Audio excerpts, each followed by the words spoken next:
Hey everyone, welcome back to One More Guru.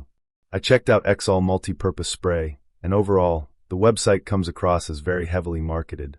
The page uses bold promises and dramatic wording to make the product sound extremely powerful and effortless, claiming it can handle almost any type of mess.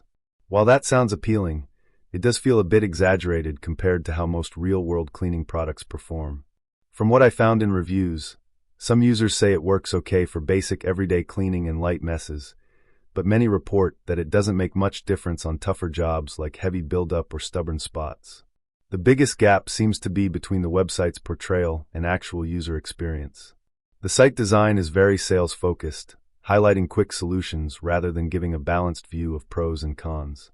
It leans more toward marketing hype than realistic expectations.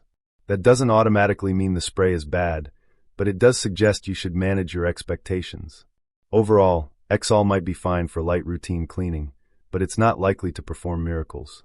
If you go in expecting modest results rather than dramatic transformations, you'll get a more accurate sense of what it can do. Thanks for watching One More Guru.